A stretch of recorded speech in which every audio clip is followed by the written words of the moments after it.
Hi guys, welcome to study IAS. This is Vivek Mishra. आप सभी जानते होंगे मैं I am one of the educator of the study IAS. और sorry for the live classes, थोड़ा internet issue था तो वो सही हो नहीं पाया। तो हम आज इस तरह इंटरेक्ट हो रहे हैं। तो सबसे पहले मैं अपनी इस क्लास के बारे में इंट्रोडक्शन दे दूं। ये क्लास हमारी कंप्लीट कोर्स प्रोवाइड कराएगी आपको for the UPSC civil services examination. और ये क्लास उनके लिए है who are very beginner students के लिए है, जो 2021-22 और उसके आगे के लिए तैयारी कर रहे हैं, जो अभी कॉलेज में है। ठीक है ना। तो जो कॉलेज में है, जो वर्किंग क्लास है, जिनको टाइम नहीं मिल पाता, क्योंकि जो वर्किंग क्लास हैं, जो काम करते हैं, तो उनको पढ़ने के लिए टाइम नहीं मिलता। इसलिए वीकेंड क्लासेस रखी है मैंने कि वीकेंड पे होगी ये क्लास, सैटरडे संडे को अभी। ठीक है। अभी स्पेशली ये सैटरडे संडे को होगी। अगर इसके बाद अगर आपकी डिमांड रही, अगर आप लोग बोलेंगे, तो मैं इसे पूरे वीक भी कंडक्ट कराऊंगा। ठीक है, होल वीक। तो इसमें आपको मिलेगा क्या क्या इस क्लास में? आप पहली बात तो ये लाइव क्लासेस चलेंगी। इसमें आपको डाउट सेशन मिलेगा, आप डाउट पूछ सकते हो डायरेक्टली। ठीक है, जो भी कुछ डाउट्स हो। अगर मान लो लाइव क्लासेस में अगर आप नहीं पूछ सकते हो, आप बाद में देख रहे हो इस वीडियो को, तो प्लीज़ आप भेज सकते हो, मुझे ईमेल कर सकते हो, कमेंट कर सकते हो अपना। मैं अभी ईमेल आईडी आपको प्रोवाइड करवा दूंगा। आपको इसमें मैं क्विजेस प्रोवाइड कराऊंगा डेली, जो भी मतलब हमारे टॉपिक्स चलेंगे उससे रिलेटेड। और साथ में strategy talk is one of the most important thing, जिस पे कोई बात ही नहीं करता। सब सारे लोग जो वीडियो बना के बस इधर डाल रहे हैं। यूट्यूब पे हजारों वीडियो मिल जाएंगे इसके ऊपर। बट स्ट्रैटेजी टॉक्स मतलब वो नहीं होता कि बस कुछ चीजें उठाई और पुट कर दी, डाल दी। स्ट्रैटेजी टॉक का मतलब मैं ये बोल रहा हूँ कि जैसे आपके अंदर कुछ डाउट्स हैं, कुछ भी रिलेटेड यूपीएससी इस प्रिपरेशन से रिलेटेड, इंडियन पॉलिटी से रिलेटेड कुछ भी डाउट्स हैं, ask to me. As far as जितना मेरे से हो पाएगा मैं आपको उतना ही हेल्प कराने की कोशिश करूंगा। ठीक है। तो ये बिगनर्स के लिए है, जो लोग ऑलरेडी तैयारी कर चुके हैं या कर रहे हैं, जो बहुत ही आगे लेवल पे हैं, जिनको लगता है कि वो बहुत पढ़ चुके हैं या उनका कवर हो चुका है, तो they can left the classes now. But फिर भी अगर आप ज्वाइन करना चाहें तो आपके लिए बेनिफिशियल होगा ही होगा। पर ये बिगनर्स के लिए है, स्टूडेंट्स के लिए, बिगनर स्टूडेंट्स के लिए, जो कि 21 और उसके आगे के लिए प्रिपेयर कर रहे हैं। ठीक है। तो इसमें मैं complete Indian polity plus governance भी पढ़ाऊंगा। साथ में ये क्लासेस वीकेंड क्लासेस होंगी अभी। ठीक है। तो सैटरडे संडे आप इंडियन पॉलिटी पढ़ो, बाकी होल वीक दूसरे सब्जेक्ट्स पढ़ो, और चिंता रहित हो जाओ। कोई चिंता लेने की ज़रूरत नहीं। ठीक है। हाँ, इस वीक के लिए मैं बता दूं, आज हमारी क्लासेस होने वाली थी 12 बजे, लेकिन थोड़ा लेट हो गया। ओरिएंटेशन क्लास है आज। थोड़ा brief introduction about the class and some of the basic terminology of the Indian polity मैं बताऊंगा। इसके बाद 21 तारीख जो कि कल है, इसमें हम पढ़ेंगे फेडरल सिस्टम के बारे में। इंडियन फेडरल सिस्टम अमेरिका का कैसे है ना, यूके में क्या चल रहा है। तो ये सब चीज़ें कंपैरिजन के साथ हम इसको पढ़ेंगे कि ये सब क्या है, फेडरल सिस्टम होता क्या है ना। तो इसके बारे में हम डिटेल्ड एनालिसिस करेंगे। तो ये हमारा टॉपिक है। आपको हर वीक ऐसे ही शेड्यूल मिल जाएगा हमारे टेलीग्राम चैनल पे। टेलीग्राम चैनल आप सर्च कर सकते हैं स्टडी आईएएस, अगर आपने अभी तक इसे ज्वाइन नहीं किया है तो। ठीक है, तो वहाँ जाके ज्वाइन करो, और वहाँ पे आप इसके अपडेट्स पा जाओ, आपको मिलेगी इसके बारे में पूरी अपडेट। प्लस अगर मैं बात करूँ अन अकेडमी की, अगर आप अन अकेडमी ज्वाइन कर रहे हो तो फिर कोई दिक्कत ही नहीं है। अन अकेडमी में आप ज्वाइन करो, वहाँ भी मिलेंगे हम स्टडी आईएएस के कोड के साथ। स्टडी आईएएस आप यूज़ करेंगे अगर एज अ कोड, तो आपको मिलेगा discount 10% extra discount for plus courses. ठीक है। नाउ, विवेकानंद, स्वामी विवेकानंद का ये बहुत ही इंपॉर्टेंट कोट है। Believe in yourself and the world be at your feet. It means सिर्फ अपने आप पे विश्वास रखना है। इस प्रिपरेशन में सिर्फ विश्वास ही है जो आपको ऊपर ले जाएगा। समझ रहे हो? अदरवाइज डिमोटिवेशन तो हर टाइम पे आएगा। 6 घंटे पढ़ा, उसके बाद थोड़ा डीमोटिवेट भी हो जाओगे, अगर ढंग से नहीं चल रहा है, वे राइट डायरेक्शन में नहीं चल रहा है तो इसलिए विश्वास हर टाइम पे रखना है, चाहे कुछ भी हो जाए। ओनली विश्वास, only believe in your self. आपको आपके अलावा कोई नहीं हरा सकता। ठीक है ना। So believe in yourself, बाकी काम अपने आप हो जाएगा। तो this quotation is very important for us now. आप सभी जानते हैं UPSC civil services examination 3 phases में होता है, प्री, मेंस एंड इंटरव्यू। ठीक है। Pre mains and interview. Pre में 2 फेज होते हैं, GS1 एंड GS2, जैसे हम आमतौर पर सी सेट के नाम से जानते हैं। दोनों 200 नंबर के होते हैं, ठीक है। सी सेट के बारे में स्ट्रैटेजी के लिए आप सर्च कर सकते हो स्टडी IAS पे, मैंने ही बनाया है सी सेट स्ट्रैटेजी, आप उसे जाकर सर्च करके देख लो, उस पर पूरी डिटेल बात करी हुई है सिलेबस के साथ, तो आप उसे देख लोगे तो आपको सी सेट के बारे में कुछ डाउट्स उसके क्लियर हो जाएंगे। As far as Indian polity, तो उसके लिए मैं हूँ यहाँ पे बता रहा हूँ, GS1 ये आपको ले जाएगा फॉर मेंस, ये आपको क्वालिफाई करना होगा, ठीक है। मेंस के बाद प्री के बाद जैसे ही मेंस होगा, मेंस में आपको करीब 9 सब्जेक्ट्स पे 9 मतलब इसके पेपर होंगे, और आपको फिर ये आपको अल्टीमेट इंटरव्यू पे ले जाएगा, और वहाँ पे आप लिस्ट पे आएंगे, ठीक है। तो दिस इज़ द प्रोसेस, इसका ये सिलेबस है, आप सिलेबस इसको UPSC की वेबसाइट से भी डाउनलोड करके देख लीजिएगा। और अब यहाँ पे सबसे मोस्ट इम्पॉर्टेंट है कि इंडियन पॉलिटी क्यों पढ़ना चाहिए, why we study Indian polity, because Indian polity का अपना खासा एक वेटेज है। इंडियन पॉलिटी का वेटेज ये है कि करीब 10 ऑलमोस्ट 12 से 25 या करीब 12 से 25 क्वेश्चन प्री में हर साल पूछे जाते हैं, every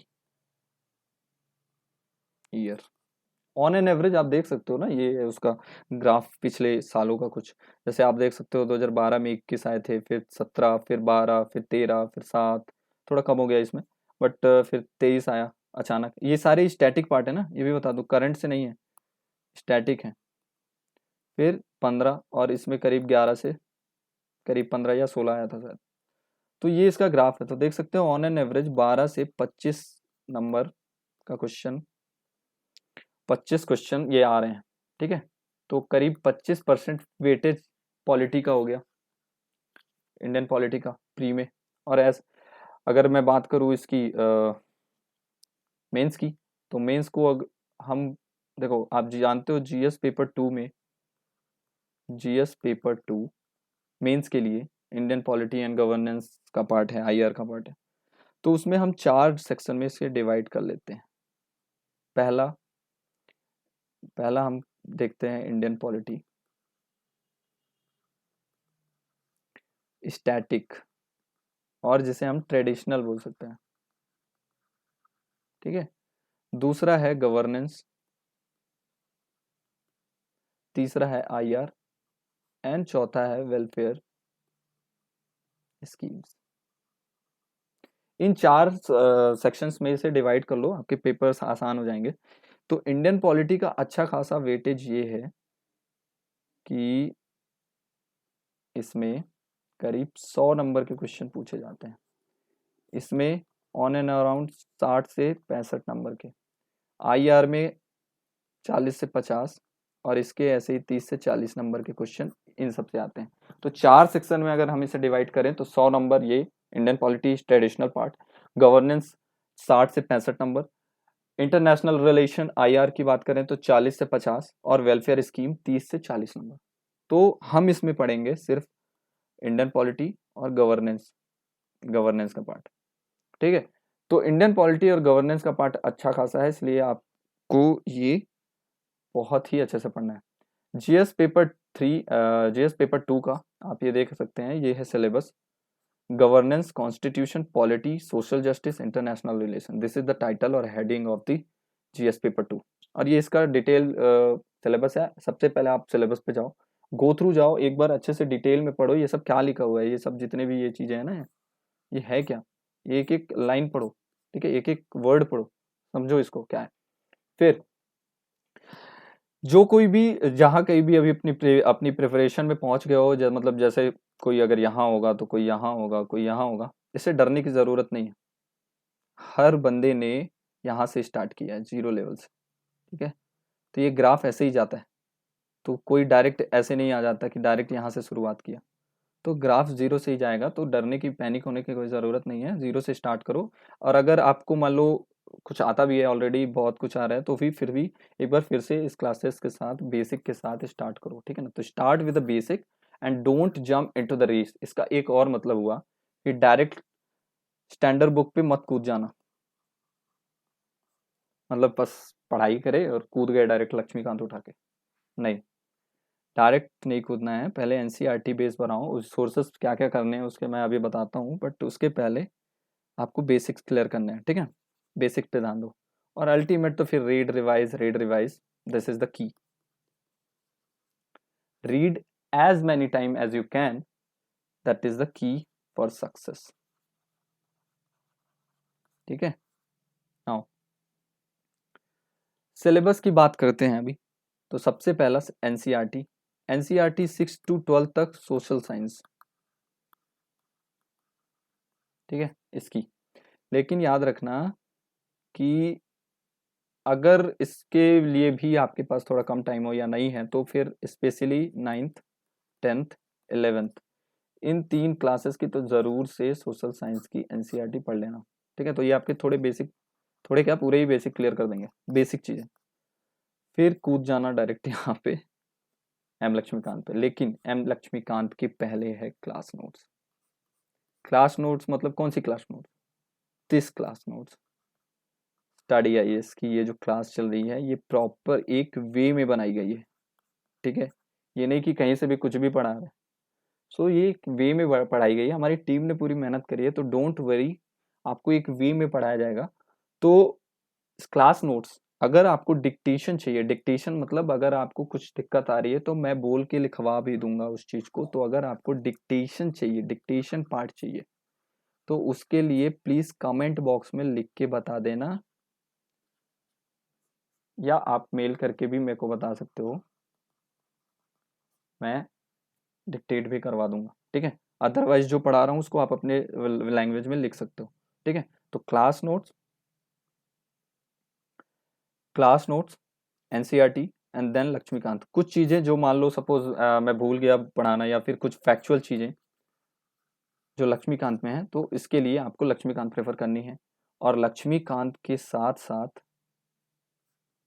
class notes and NCERT. लेकिन सबसे पहले NCERT, then class notes and then Laxmikanth third number पे, क्योंकि ये फैक्चुअल चीजें ज्यादा है। और सिर्फ लक्ष्मीकांत अगर चाहोगे कि सिर्फ लक्ष्मीकांत पढ़ के अगर यूपीएससी हो जाता ना, तो बहुत हो जाता, सब पढ़ के अपने से निकाल लेते। लेकिन इसका सिर्फ एक मतलब है कि डायरेक्शन विथ एग्जाम्पल। लक्ष्मीकांत में ना सारी फैक्चुअल चीजें हैं, कंसेप्ट भी हैं, उसमें समझाया हुआ भी है, लेकिन एग्जाम्पल नहीं है, एग्जाम्पल इज मिसिंग। तो यहाँ पे मैं एग्जाम्पल दे करके आपके कॉन्सेप्ट क्लियर करने की कोशिश करूंगा, ठीक है। तो एग्जाम्पल के साथ ये पढ़ेंगे तो कॉन्सेप्ट आपका क्लियर हो जाएगा। अल्टीमेटली रट्टाफिकेशन is a not a solution for this exam specifically, ठीक है ना। तो आपने इंजीनियरिंग करी, आपने जो कुछ भी करा ग्रेजुएशन में, आपने कुछ भी वहां लिखा, that is not important. Important is the concept. Concept अगर क्लियर है तो आपका पेपर निकल रहा, ठीक है। पढ़ना कैसे है, स्ट्रैटेजी की अगर मैं बात करूं 2 मिनट, तो सबसे पहले क्लास करो। क्लास में जो टॉपिक पढ़ा है, टॉपिक, ठीक है, जैसे मान लो सपोज फेडरल सिस्टम, ठीक है। अब वही टॉपिक एनसीईआरटी में ढूंढो। एनसीईआरटी पढ़ने के बाद क्लास करी एनसी फेडरल सिस्टम की, उसके बाद एनसीईआरटी में वही टॉपिक पढ़ा, उसके बाद जाओ लक्ष्मीकांत पे, इसमें देखो फेडरल सिस्टम के बारे में क्या लिखा है।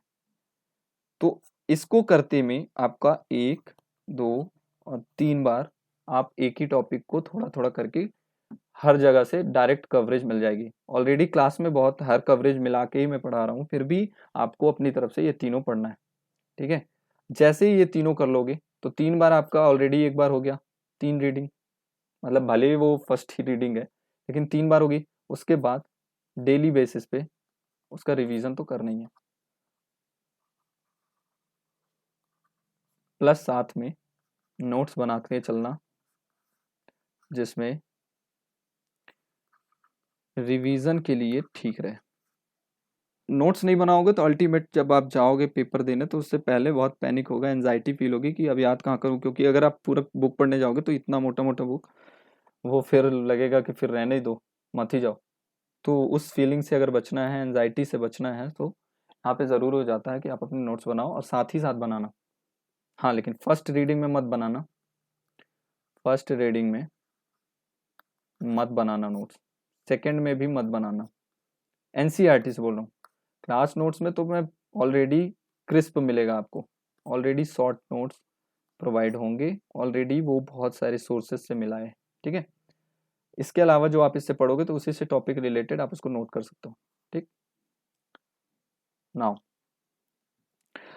तो ये था अभी तक का कुछ brief introduction about the introduction class, orientation class. अगर क्योंकि ये लाइव क्लासेस नहीं है इसलिए मैं बस आपको इतना कहूँगा कि अगर आपको कोई भी डाउट है तो प्लीज़ आप मेरे को ईमेल करो या फिर कमेंट बॉक्स में लिख के पूछो, मैं उसका रिप्लाई करूँगा। तो ईमेल आप मुझे कर सकते हो mvivekmisra024@gmail.com पे, ठीक है। और कमेंट बॉक्स में जाकर भी अपना डाउट पूछ सकते हो। तो इससे रिलेटेड जो भी डाउट्स है मैं आपका जल्दी ही इसमें आपको पर्सनली बता दूंगा, डाउट सेक्शन आपका क्लियर हो जाएगा। स्ट्रैटेजी से रिलेटेड कोई भी टॉक्स हो, you can connect me also on Facebook, on email, तो मैं उसमें भी आपको कुछ सॉल्यूशन देने की कोशिश करूंगा, ठीक है। सो that is the my part two help. Now अब थोड़ा इंट्रोडक्शन लेते हैं, brief introduction about the Indian polity. तो इंडियन पॉलिटी का अगर नाम आता है तो सबसे पहले आता है government. What is government, what is state? एक सेकेंड।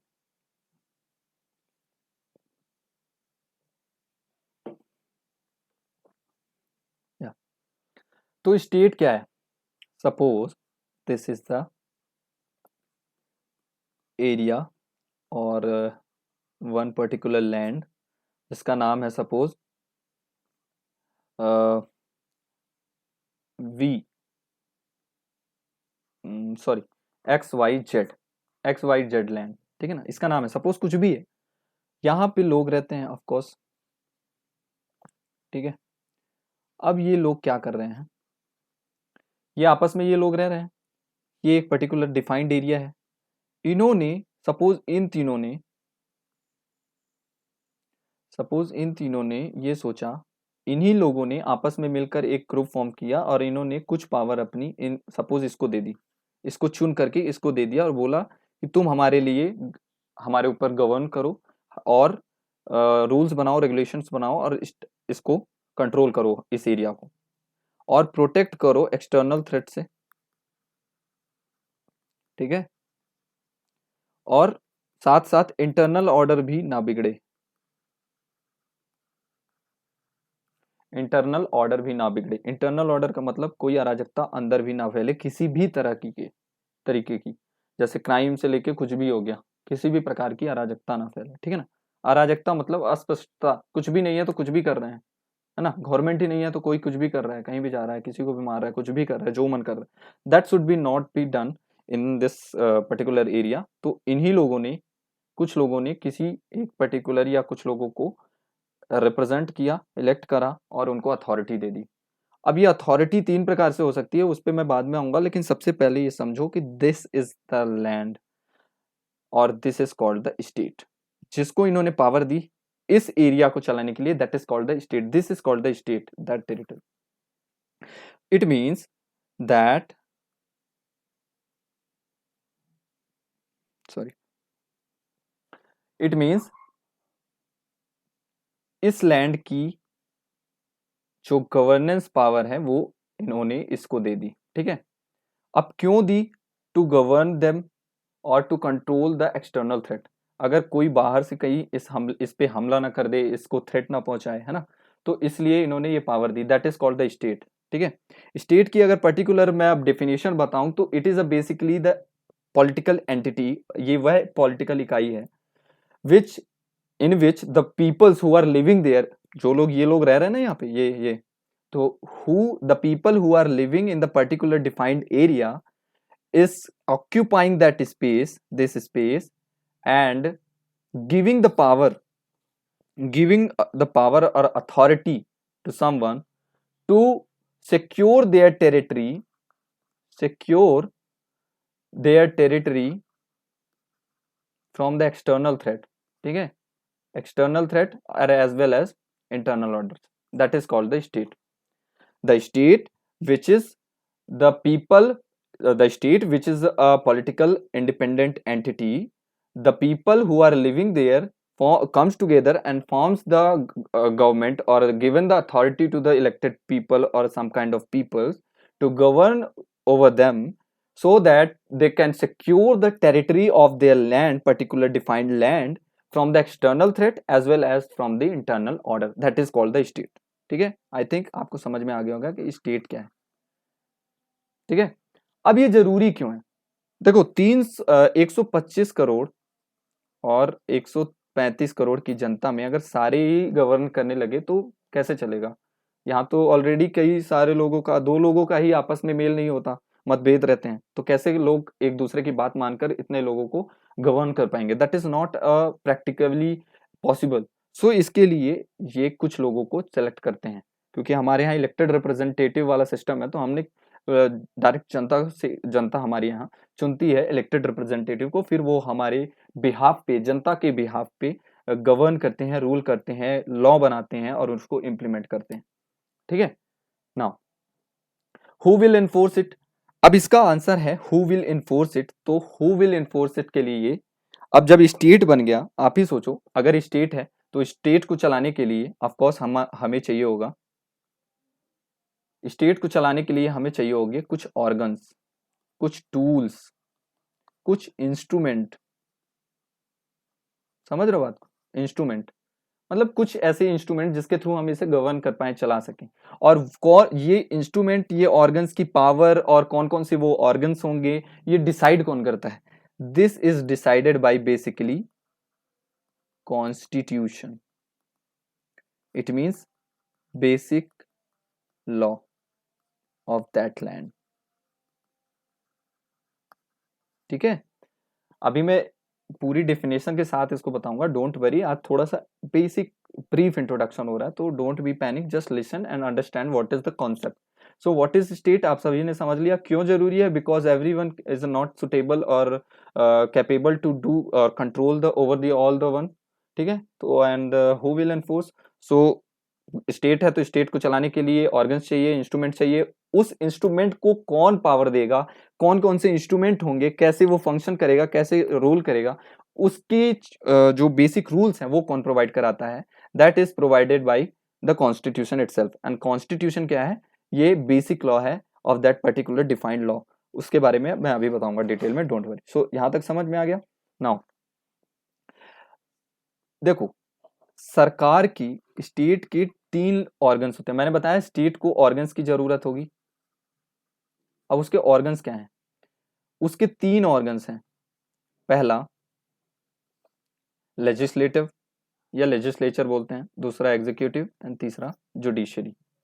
लेजिस्लेचर क्या है? देखो, लेजिस्लेचर मतलब पार्लियामेंट और स्टेट लेजिस्लेटिव असेंबली। ठीक है, जो स्टेट में राज्य विधानसभा होती है और संसद होती है, ये हमारी लेजिस्लेचर है। लेजिस्लेचर मतलब इन सिंपल वर्ड्स अगर मैं बोलूं तो लॉ मेकिंग बॉडी। हमारे लिए लॉ कौन बनाता है? ऑफ कोर्स संसद बनाती है सेंट्रल लेवल पे और विधानसभा बनाती है राज्य के लेवल पे। ठीक है, तो लॉ मेकिंग बॉडी है लेजिस्लेचर। अब एग्जीक्यूटिव क्या है? एग्जीक्यूटिव इज बेसिकली, देखो एग्जीक्यूटिव ना 2 प्रकार के होते हैं। एक होता है पॉलिटिकल एग्जीक्यूटिव और एक होते हैं परमानेंट एग्जीक्यूटिव। परमानेंट ही है बेसिकली ब्यूरोक्रेट्स, जो कि हम और आप हैं, मतलब होने वाले हैं ऑफ कोर्स। सो जिसके लिए हम तैयारी कर रहे हैं, आप तैयारी कर रहे हैं। So IAS IPS, these are the permanent executive who implement the actual policies of the government at the central level as well as in the state level. ठीक है, so political executive means MP, MLA, member of parliament, member of legislative assemblies, जो सांसद हो गए, जो विधायक हो गए, these are the political executives. Executive मतलब जो इम्प्लीमेंट करता है पॉलिसीज को, सरकार की, मतलब सरकार तो है, लॉ बन रहा है लेजिस्लेचर से, लेकिन उसको इम्प्लीमेंट कौन करेगा, उसको काम कौन करेगा, उसको गवर्न कौन करेगा, तो असली चीज तो ये लोग करते हैं ना। This is called the executive work, ठीक है ना। और जुडिशरी तो आप सभी जानते हैं, न्यायालय, ठीक है। तो जुडिशरी तो न्यायालय है, इसका तो अलग ही रोल है, ठीक है। अब एक चीज और बता दूं, स्टेट, आप ये शायद इसमें आप लोगों को कंफ्यूजन होगा। स्टेट अगर कोई पूछ रहा है आपसे, तो state is a broader term, ठीक है ना, ब्रॉडर टर्म है ये। कैसे ब्रॉडर, देखो, स्टेट अगर बात करोगे आप स्टेट, तो स्टेट में लेजिस्लेचर भी आएगा, एग्जीक्यूटिव भी आएगा और जुडिशरी भी आएगा, ये तीनों मिला के बनेगा स्टेट, ठीक है। जैसे मैंने बताया एक पर्टिकुलर XYZ लैंड के लिए, है ना, तो this is called the state. Legislature, executive, judiciary तीनों आएंगे किस पे, स्टेट में आएंगे, तो state is a broader term. But अगर आपको कोई पूछे कि गवर्नमेंट क्या है, तो गवर्नमेंट मतलब स्टेट नहीं हो जाता स्टेट, क्योंकि स्टेट में लेजिस्लेचर, एग्जीक्यूटिव और जुडिशरी तीनों चीजें इंक्लूड होंगी। लेकिन एज वेल एज अगर बात करें, अगर आपसे पूछे गवर्नमेंट मतलब क्या, गवर्नमेंट मतलब इज बेसिकली एग्जीक्यूटिव, और एग्जीक्यूटिव में भी permanent plus political, main political है, ठीक है ना। So political executive and the permanent executive bureaucrats are mainly the government. और जो ब्यूरोक्रेट्स होते हैं, एक basically they are the steel, आप सभी जानते होंगे, they are the steel power of the country, है ना। तो गवर्नमेंट, अगर आपको कोई पूछे कि गवर्नमेंट क्या है, तो गवर्नमेंट मतलब basically executive, executive organs of the state is basically government.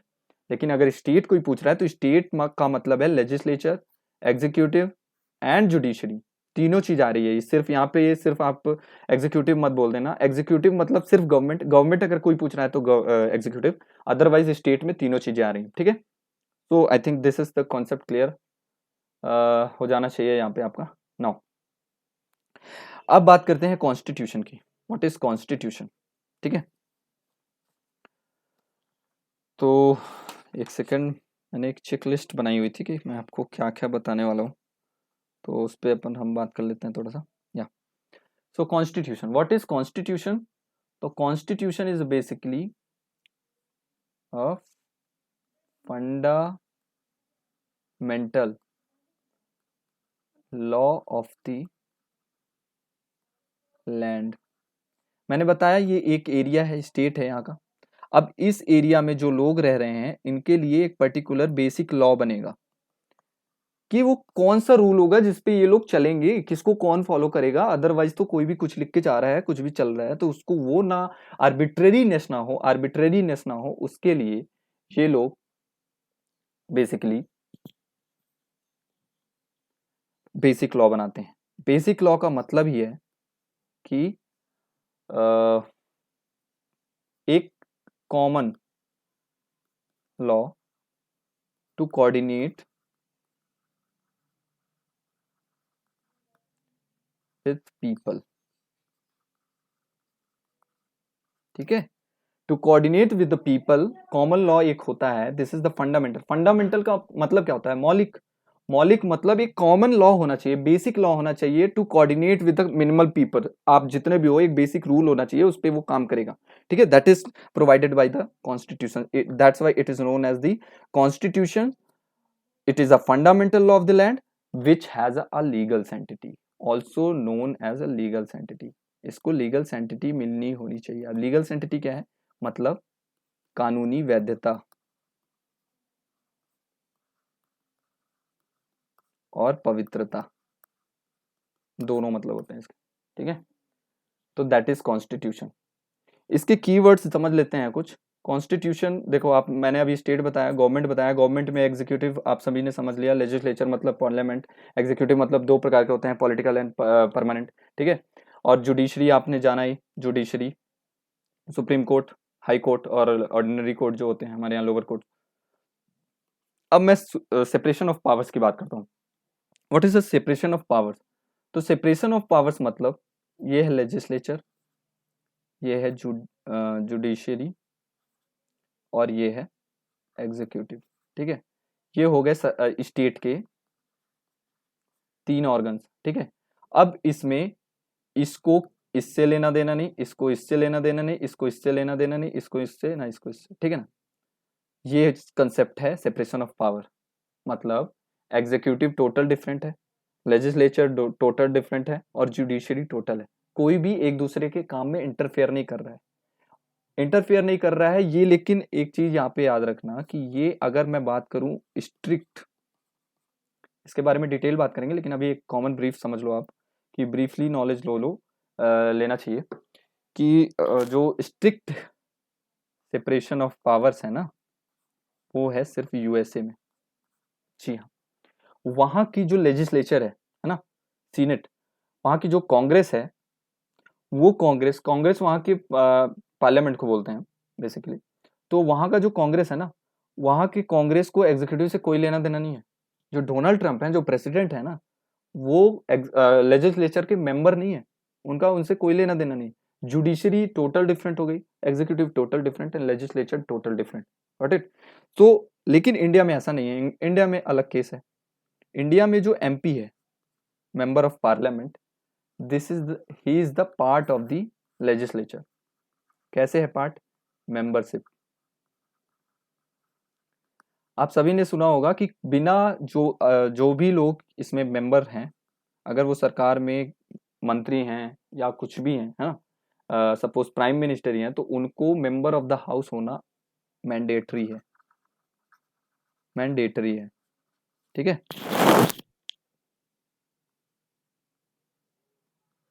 It's a mandatory to be a part of legislature. ठीक है, लेकिन और इसीलिए हम कह सकते हैं कि थ्योरेटिकली तो हमने पावर सेपरेशन ऑफ पावर को चूज करा है, लेकिन power of separation of power के लिए अगर मैं बात करूं तो जुडिशरी तो यहाँ पे अलग है, लेकिन लेजिस्लेचर और एग्जीक्यूटिव आर पार्ट, एक ही पार्ट है। मतलब वो देखो, ये है लेजिस्लेचर और इसी के अंदर है एग्जीक्यूटिव।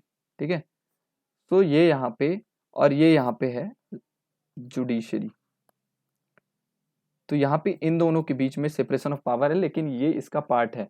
यहाँ पे जो एग्जीक्यूटिव है, जैसे prime minister, he is also executive plus as well as he is also a member of parliament as a legislature. तो ये लॉ भी बनाते हैं। आप सभी ने देखा, लॉ भी इन्हीं के द्वारा बनाया जाता है। That is not a strict separation of power in India, but separation of power India में है। ठीक है, रूल ऑफ लॉ की अगर मैं बात करूं तो rule of law it means, अच्छा ये बताओ, रूल ऑफ लॉ का अपोजिट क्या होगा? जंगल राज, है ना, अराजकता, कोई कुछ भी कर रहा है, किसी को भी मार रहा है। अगर रूल ऑफ लॉ नहीं है, रूल ऑफ लॉ का बेसिक मतलब है दैट ऑल द एक्टिविटी और action should be in accordance with law. ठीक है ना, इसका अपोजिट क्या है?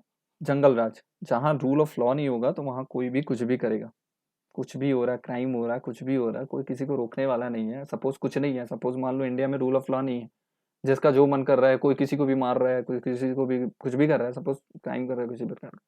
सो इसलिए to control the power, to control the mans और to control the people, to do unnecessary arbitrariness in the society, यहाँ पे रूल ऑफ लॉ कंसेप्ट जरूरी हो जाता है। ठीक है ना, तो रूल ऑफ लॉ का मतलब सीधे से all the activity, all the actions of the people as well as the citizen, sorry state, should be in accordance with the law. ठीक है, ये समझ गए? नाउ मोनार्की सिस्टम, अब हम मोनार्की सिस्टम समझेंगे। लेकिन मोनार्की सिस्टम से पहले मैं आपको एक चीज बता दूं कि कॉन्स्टिट्यूशन कि फंक्शंस क्या हैं। अभी हमने समझा कि कॉन्स्टिट्यूशन क्या होता है, एक basic fundamental law of the land है जिसे लीगल सेंटिटी मिली हुई है, यानी कानूनी वैधता उसे मिली हुई है, ठीक है। लेकिन अगर ये आपको सपोज आपको इसे चलाना है तो इसमें फंक्शंस, इसके फंक्शंस क्या हैं, कैसे पता चलेगा कि ये मतलब इसके फंक्शंस क्या क्या हैं। तो उसके कुछ बेसिक चीजें हैं, उसको आप समझ लो। सबसे पहला कि एक ये ऐसा लॉ है जो बेसिक रूल प्रोवाइड कराएगा for the country, for land, है ना, और to coordination with the minimum people, जो मैंने अभी बताया आपको। साथ ही साथ ये बताएगा कि it will that defines the power that who will be govern to people, ठीक है। तीसरी चीजें, ये सेट करेगा लिमिट, किसके ऊपर लिमिट, स्टेट के ऊपर, कि आर्बिट्ररीनेस ना करे। इसके बारे में डिटेल बात करेंगे, डोंट वरी। तो फंक्शन में आप इसको लिख सकते हो कि it is the basic rule of the land, the basic rule which provides the coordination with the minimum people, that is the function of the constitution first of all. Then second, that it defines the powers, power defines करता है that who will govern, how to govern, what is the procedure, okay, this is the thing. Now third, it will set the limit or put the limit on the government or the state, that they can't prevent the do a activity or a action to arbitrariness over the individual or a people. So that is the function of the constitution, ठीक है। Now अगर अगला एक और मैं बात करूं, the most important thing function, the most important thing, it reflects ideology,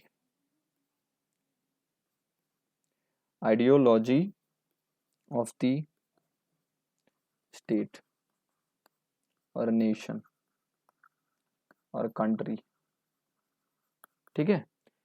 ये हमारा देश, हमारी कंट्री की क्या आइडियोलॉजी रही है, ये रिफ्लेक्ट करता है। The one of the most important function of the government constitution, ठीक है। नाउ अगर मैं बताऊं, हमने कॉन्स्टिट्यूशन समझा, हमने इसके फंक्शन समझे, अब हम समझेंगे how constitution ensure its success. Constitution बना तो दिया, अब ये चलेगा नहीं चलेगा ये कैसे सिक्योर होगा, मतलब ये चलेगा, मतलब लोग इसको फॉलो करेंगे या नहीं करेंगे, गवर्नमेंट करेगी या नहीं करेगी, इसके लिए क्या बेसिक रिक्वायरमेंट्स हैं वो पता करना है कि कैसे ये सक्सेस होगा। How will you ensure the constitution, ठीक है। तो सबसे पहली थिंग, इसको लिख लेना ध्यान से, इसके बारे में अगर कोई डाउट हो तो प्लीज पूछना, मैं बताऊंगा, ठीक है। तो सबसे पहली चीजें, credibility of law makers, popularity of law makers. Credibility मतलब कोई भी कहीं से भी, सपोज हुआ रहा इलिटरेट पर्सन, जो कुछ भी नहीं जानता, कुछ भी नहीं है, अब वो जाके बनाएगा तो उसकी क्या क्रेडिबिलिटी है। तो जो लॉ मेकर्स हैं, मतलब जिन्होंने कॉन्स्टिट्यूशन बनाया, वो सबसे पहले उनकी एक क्रेडिबिलिटी होनी चाहिए, पॉपुलैरिटी होनी चाहिए। सो that should be the first priority, कि अगर ऐसे लोगों ने मिलकर ये कॉन्स्टिट्यूशन पुटअप किया है तो कुछ ना कुछ देखा होगा, बहुत कुछ चीजें इंक्लूड करी होंगी। So that is ensure us to provide a basic law, और सबके लिए वो हित में है, ठीक है। दूसरी बात, वेरियस सेक्शन का रिप्रेजेंटेशन होना चाहिए, ठीक है। रिप्रेजेंटेशन, वेरियस सेक्शंस का रिप्रेजेंटेशन होना चाहिए, मतलब जैसे कि आप सभी जानते हो कि हमारी कंस्टिट्यूएंट असेंबली में हर समाज से, हर सेक्शन से, every section of the society represented. अगर हर समाज के लोग उसमें उपलब्ध हैं और हर समाज के लोग अपनी अपनी चीजें वहां पे प्रोवाइड करवा रहे हैं, तो ऑलरेडी वहां पे उनके हितों की बात की जा रही है। तो अगर सबकी बात की जा रही है, सबके लोगों की बातें वहां सुनी जा रही हैं, फिर उस लॉ को बनाया जा रहा है, तो ऑफ कोर्स ये इंश्योर करेगा कि उसकी सक्सेस होगी, क्योंकि सभी उसको फॉलो करेंगे। अदरवाइज सपोज नॉर्थ इंडिया ने मिलके कॉन्स्टिट्यूशन बना लिया, है ना, और साउथ इंडिया के लोगों को उसमें रिप्रेजेंट नहीं किया, ठीक है। एग्जाम्पल ध्यान से सुनना। नॉर्थ इंडिया के लोगों ने दिल्ली, मध्य प्रदेश, छत्तीसगढ़, ये जितने एरिया हैं, पंजाब, हरियाणा, ये सभी मिलके आपस में बना लिए कॉन्स्टिट्यूशन, इनके रिप्रेजेंटेटिव मिलके। अगर साउथ इंडियन के लोग या नॉर्थ ईस्ट के लोग वहां पे रिप्रेजेंट ही नहीं है कॉन्स्टिट्यूएंट असेंबली में, देन कैसे वो लोग ये बोलेंगे कि हमारी बातों को वहां सुना जा रहा है, हमारे अकॉर्डिंग ये कानून बना है? तो ये कैसे सक्सेस होगा? इस चीज को, इसलिए इसे सक्सेस करने के लिए it is very important that their representative also should be represent in the constituent assembly where they are going for to form the constituent or the basic law of the land or a fundamental law of the land, ठीक है।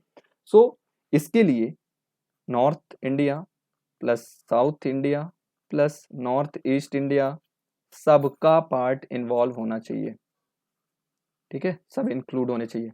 सो तीसरा क्या था हमारा feature? who will ensure the success of the constitution? that various section का representation, ठीक है। Now चौथा अगर बात करें, तो जितने भी लॉ होने चाहिए, ये लॉ फॉर ऑल, मतलब मेरे लिए एक लॉ बनाया गया है, आपके लिए अलग है। अगर सो कॉल्ड अपर कास्ट, अगर if they doing something kind of activity, और उसके लिए कुछ अलग कानून है, और सो कॉल्ड लोअर कास्ट के लिए अलग, so that should be not possible. So law should be which is providing और making by the constitution makers, that should be available for the all. So this is the one of the most important features, that law is available for all, सबके लिए होना चाहिए। It will ensure the success of the constitution, ठीक है। Now constitutionalism, constitutionalism, ये बहुत important है। Constitutionalism क्या है? Constitutionalism is a basically specific limitation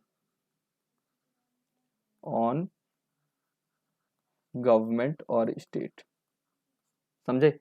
मतलब कॉन्स्टिट्यूशनलिज्म मतलब कि कॉन्स्टिट्यूशन कुछ अपने प्रोविजंस के थ्रू स्टेट के ऊपर लिमिटेशन लगा रहा है, सो दैट स्टेट है वो अपनी आर्बिट्रेरीनेस से बचे। मतलब वो आर्बिट्रेरीनेस से किसी भी इंडिविजुअल को परेशान ना करे, कुछ भी ना करे। मतलब जैसे प्रेसिडेंट कल को प्राइम मिनिस्टर को कुछ मतलब उनका कुछ दिमाग घूमा, वो कुछ भी मतलब उटपटांग सा कानून पेश कर दिया, सपोज उन्होंने बना दिया, सो इससे तो पीपल को हार्म होगा, कुछ भी ले लो suppose. So that should not be possible. So that limitation is putting by the constitution called the constitutionalism, ठीक है। और कॉन्स्टिट्यूशनैलिटी भी एक टर्म होता है उसका, अगर आप समझो तो कॉन्स्टिट्यूशनैलिटी का भी मतलब यह है कि हर चीज कॉन्स्टिट्यूशन के अकॉर्डिंग होनी चाहिए। In simple word, all the action of the society should be done according to the constitution, is called the constitutionality, ठीक है। नाउ अब बात करते हैं छठी चीज का, that constitution should be flexible but rigid. This is also one of the most important factor which ensure that the constitution will success or not, constitution success होगा कि नहीं होगा, ये बहुत इंपॉर्टेंट है। देखो फ्लेक्सिबल बट रिजिड का मतलब ये हो गया, कॉन्ट्राडिक्शन दिख रहा है कि फ्लेक्सिबल भी एक हाथ में हो गया एक तरफ, और एक तरफ रिजिड भी हो रहा है, तो ये कैसा कॉन्ट्राडिक्शन है? It means basically simple words that constitution में हर प्रोविजन इतना रिजिड नहीं होना चाहिए। रिजिड का मतलब ऐसे नहीं होना चाहिए कि उसको आप अमेंड नहीं कर सकते, चेंज नहीं कर सकते। वो अगर 1947 और 1950 में बनाया गया तो आज के अकॉर्डिंग उसको ढाल ही नहीं पाए। फ्लेक्सिबल का मतलब कि आप कॉन्स्टिट्यूशन को मॉडर्न वर्ल्ड के हिसाब से, मॉडर्न वर्ल्ड के हिसाब से, मॉडर्न वर्ल्ड के हिसाब से चेंज कर सको, जो समय की मांग है, which is the need of the hour, need of the hour, that is called the flexibility. ठीक है ना। अब हमने जो ट्रिपल तलाक बैन करा अभी last year, what is this? This is the need of the hour because it violating the human rights of the women, Muslim women. That's why it is very necessary. सती प्रथा सदियों से चल रही थी, उसे बैन किया गया। क्यों? Because that was the need of the hour. That is called the flexibility. Otherwise अगर रिजिड है तो जो लिख दिया सिर्फ उसी को पालन करोगे तो कुछ भी आप उसे चेंज नहीं कर पाओगे। That should B one of the most important factor. अगर आप ऐसा करते हो तो वो वहां पे 100% वहां पे वो फेल हो जाएगा कॉन्स्टिट्यूशन। लेकिन अगर इसको आप सक्सेस करनी है तो सक्सेस के लिए बहुत इंपॉर्टेंट जरूरी है कि आप उसे यहाँ पे आप फ्लेक्सिबिलिटी दो। ठीक है। लेकिन on the other hand rigidity भी होनी चाहिए, यानी रिजिड भी होना चाहिए। फ्लेक्सिबिलिटी समझ में आ गई, अब रिजिड समझो। रिजिड मतलब कि जैसे हमारे यहाँ बेसिक स्ट्रक्चर नाम से एक कॉन्सेप्ट सुप्रीम कोर्ट ने निकाला है, basic structure bye supreme court, ऐसी मतलब सुप्रीम कोर्ट। तो बेसिक स्ट्रक्चर सुप्रीम कोर्ट ने इवॉल्व किया, ये क्या है अभी से डिटेल में समझेंगे बाद में, लेकिन अभी ये समझ लो कि एक कुछ ऐसी चीजें हैं, some provisions or some part of the constitution which is very necessary for the country as well as for the constitution, whatever everything, that should be not changed, that cannot be changes even by the constitution amendment act. Constitution amend करोगे तब भी वो amend नहीं कर सकते। That is called the basic structure and that is called the rigidity. और अगर उसे चेंज करना ही है बहुत कुछ तो वहां पे मेजोरिटी सिर्फ 2/3 नहीं होगी। मेजोरिटी के बारे में भी बात करेंगे, अभी सिंपल टर्म समझ लो। तो वहां पे ये सारी चीजें इन्वॉल्व नहीं होंगी, बल्कि हाफ ऑफ द स्टेट से भी परमिशन लेनी पड़ेगी विद सिंपल मेजोरिटी, बट चाहिए होगी। ठीक है। सो this is the part. Now judiciary समझें तो जुडिशरी का 3 लेवल है भारत में। सबसे नीचे है लोअर कोर्ट, उसके ऊपर है हाई कोर्ट एंड सबसे ऊपर है सुप्रीम कोर्ट। ये इस टाइप की हायरार्की चलेगी। सबसे नीचे ऑर्डिनरी कोर्ट लोअर कोर्ट्स होते हैं, फिर उसके ऊपर हाई कोर्ट होते हैं और फिर supreme court single. Ultimate the verdict और the judgement is the supreme court का जजमेंट अल्टीमेट फाइनल माना जाता है। ठीक है। तो दिस इज द जुडिशरी, और ये separation of power independent judiciary है। इंडिपेंडेंट इसका मतलब है कि इसे लेजिस्लेचर और एग्जीक्यूटिव से कोई लेना देना नहीं है, ये अपना एक सेपरेट काम करते हैं। ठीक है। नाउ पार्लियामेंट, कीवर्ड्स अगर समझे कि पार्लियामेंट क्या है, this is the parliament, legislature और लॉ। एक second, law making body of India. ठीक है। संसद, हमारे यहाँ संसद सेंट्रल लेवल पे लॉ बनाती है और विधानसभा जो है वो स्टेट लेवल पे लॉ बनाती है, that is called the legislature.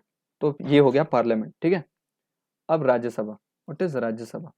देखो कंपैरिजन राज्यसभा और अपने सिस्टम का दूसरे अमेरिकन और यूके के सिस्टम के साथ मैं बाद में करूंगा, लेकिन अभी एक हम ब्रीफ इंट्रोडक्शन, बिकॉज मैंने बोला था ओरिएंटेशन क्लास है तो एक बेसिक टर्मिनोलॉजी समझ रहे हैं, तो इसके बेस में आप बेसिक बेसिक चीजें समझो। Rajya Sabha, Rajya Sabha is basically called the house of state, है ना, और अपर हाउस। हालांकि पर्टिकुलर हमारे यहाँ अपर हाउस बोला नहीं गया है, ना डिफाइंड है कि अपर हाउस ये है और लोकसभा लोअर हाउस है, लेकिन फिर भी ऐसा माना जाता है कि ये अपर हाउस स्टेट को रिप्रेजेंट करता है, क्योंकि इसमें स्टेट की रिप्रेजेंटेटिव होते हैं, जिसे, है ना, जिसे डायरेक्ट जनता नहीं चुनती, है ना। तो ये इसके लिए एमएलएज वोट करते हैं, वो सब हम बाद में समझेंगे ध्यान से। तो this is the upper house Rajya Sabha. Now Lok Sabha, इसे कहते हैं हाउस ऑफ पीपल, यानी लोअर हाउस। यहाँ पे प्राइम मिनिस्टर बैठते हैं and he is the leader of the house, also a leader of the government, head of the government. ठीक है। तो this is the Lok Sabha. Now monarchy system मैंने बताया था। देखो गवर्नमेंट ना 3 तरीके की हो सकती है, मैंने पहले ही बताया था। एक होती है मोनार्की सिस्टम, एक होती है डिक्टेटरशिप, और तीसरी होती है डेमोक्रेसी। तीनों ये गवर्नमेंट के फॉर्म ही है। मोनार्की सिस्टम में किंग होता है और क्वीन होती है। आप सभी जानते हैं यूके, ब्रिटेन, क्वीन एलिजाबेथ, है ना, उनका राज चलता है, बट अब तो नॉमिनल है वो तो, फिर भी क्वीन मोनार्की सिस्टम है। डिक्टेटरशिप, हिटलर, आप सभी जानते हैं Germany, Hitler, the one of the most famous dictator of the world.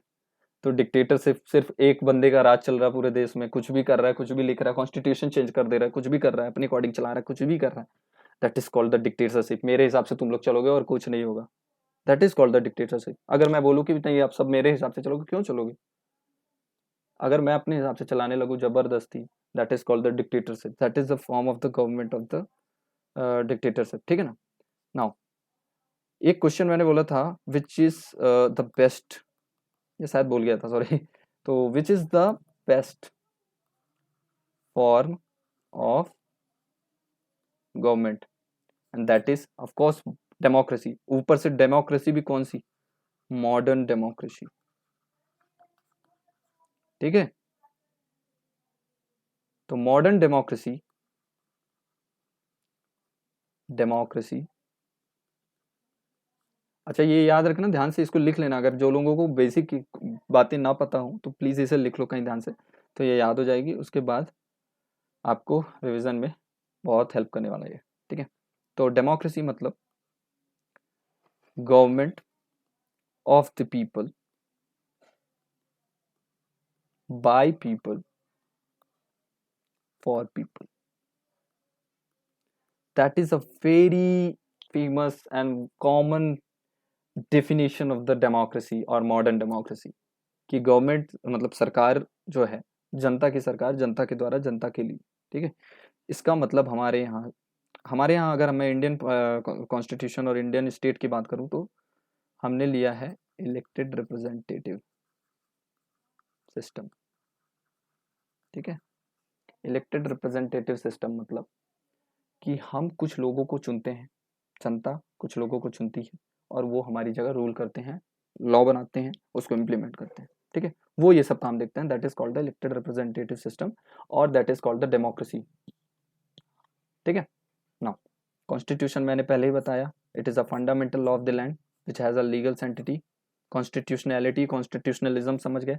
Constitutionalism मतलब, कॉन्स्टिट्यूशनलिज्म का एक बहुत अच्छा उदाहरण है, देखो देखो, जैसे this is the suppose one kind of a law, ठीक है, and this is the hammer of constitutionalism, ठीक है, ठीक है। तो दिस इज द कॉन्स्टिट्यूशनलिज्म या कॉन्स्टिट्यूशन की ये जो का हैमर है ना, ये इस पे यहाँ पे पीट के देखा इन्होंने जब भी कोई लॉ बना, है ना। और अगर ये लॉ नहीं टिका, इस पे टूट गया, सपोज ये टूट गया, तो it means it is not a following the constitution, और कॉन्स्टिट्यूशन के अकॉर्डिंग नहीं चाहिए, तो this is not following the constitutionalism. This is the one type of example of constitutionalism. दूसरा, जो स्टेट है ना, दिस इज द स्टेट, इसकी जो आर्बिट्रेरीनेस है उसको लिमिट करता है, लिमिट, है ना। Put a limit on the state, that is called the constitutionalism. मैंने अभी बताया कि प्राइम मिनिस्टर या कोई भी सपोज गवर्नमेंट कुछ भी अपने मन से ना करने लगे, उसको रोकने के लिए जो एक लिमिटेशन प्रोविजंस दिए गए हैं, लिमिटेशन प्रोवाइड कराता है constitution, that is called the constitutionalism, ठीक है। लेकिन कॉन्स्टिट्यूशनैलिटी, कॉन्स्टिट्यूशनैलिटी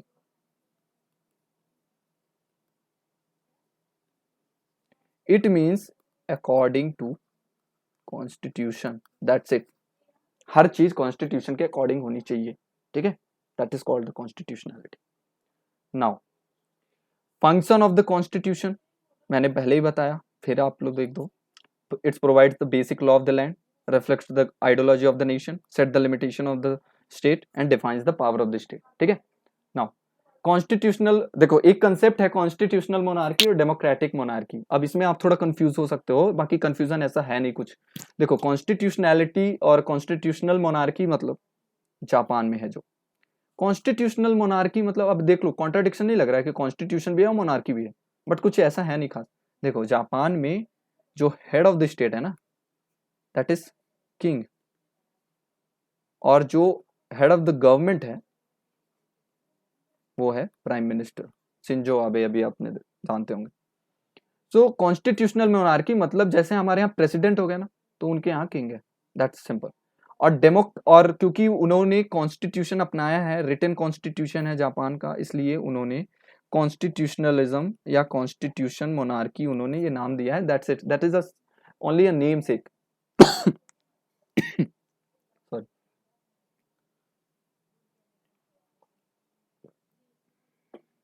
ठीक है.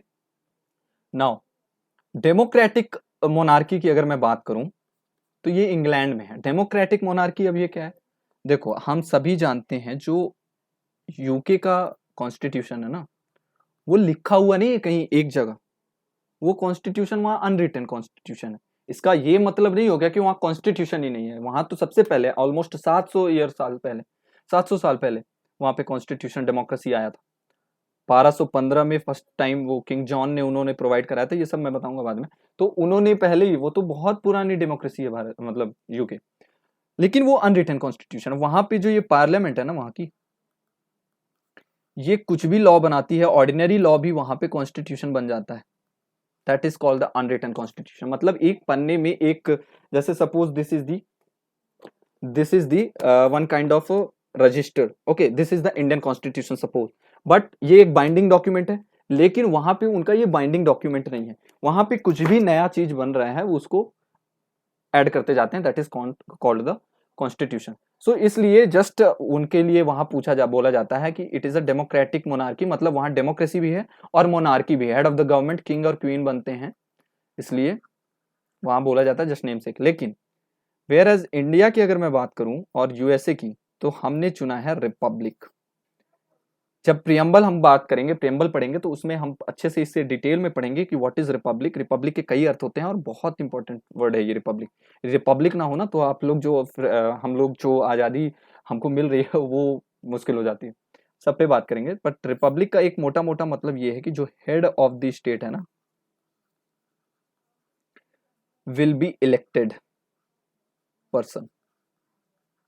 क्योंकि आप सभी जानते हैं मोनार्की में ये जो किंग होता है, किंग और क्वीन होती है, ये हायरार्की सिस्टम पे होता है, सॉरी हेरिडेटरी बेस्ड होता है. मतलब ये वंश वाला चलता है, उसका बेटा राजा का बेटा राजा का बेटा है, वो वाला सिस्टम है. That's it. तो ये हेरिडेटरी सिस्टम ना होकर के ये इलेक्टेड रिप्रेजेंटेटिव चुने. यहाँ पे भी जैसा कि आप सभी जानते हैं, इंडिया में और यूएसए में भी प्रेसिडेंट जो है, president is the head of the state, है ना. तो head of the state elected representative है. अगर अमेरिका को छोड़ दो, अभी भारत की बात करें तो भारत में elected representative head of the state है, उसे चुनते हैं. हालांकि ये अनडायरेक्ट इलेक्शन होते हैं, डायरेक्ट हम नहीं चुनते, जनता नहीं चुनते, लेकिन जो हमने किसे चुना, एमपी एमएलए को, वो चुनते हैं उन्हें. तो it is indirect, but somewhere it is elected by the people directly. लेकिन it is the process of electing the president is undirect process, undirect election होता है इसमें.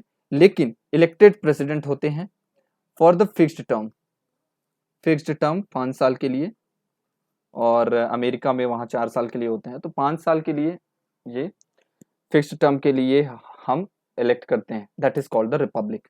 One meaning of the Republic. ठीक है ना. अदर बाद में बताऊंगा, बाद में बात करेंगे इसके बारे में. ठीक है. तो ये कॉन्सेप्ट क्लियर हो गया. नाउ कॉन्स्टिट्यूशनलिज्म मैंने पहले ही बताया, limitation on the state power to exercise their arbitrary action, this is called the constitutionalism. Drafting committee के बारे में बात करूं, ड्राफ्टिंग कमेटी के बारे में हम कल बात करेंगे डिटेल में. तो आज हम थोड़ा सा हम ये जान लेते हैं कि कॉन्स्टिट्यूशन ऑफ इंडिया जब बना था तो उसमें 395 आर्टिकल थे, 395, और 8 शेड्यूल थे. ठीक है. लेकिन आज की डेट में ऑन एंड अराउंड मेरे हिसाब से 448 आर्टिकल हैं. थोड़ा मेरा कंफ्यूजन है, बट अगर मेरे हिसाब से 448 आर्टिकल हैं आज की डेट. 12 शेड्यूल हैं. ठीक है. तो ये धीरे धीरे अमेंड होते होते ये बन गया ऐसे. This is what it shows. it shows the flexibility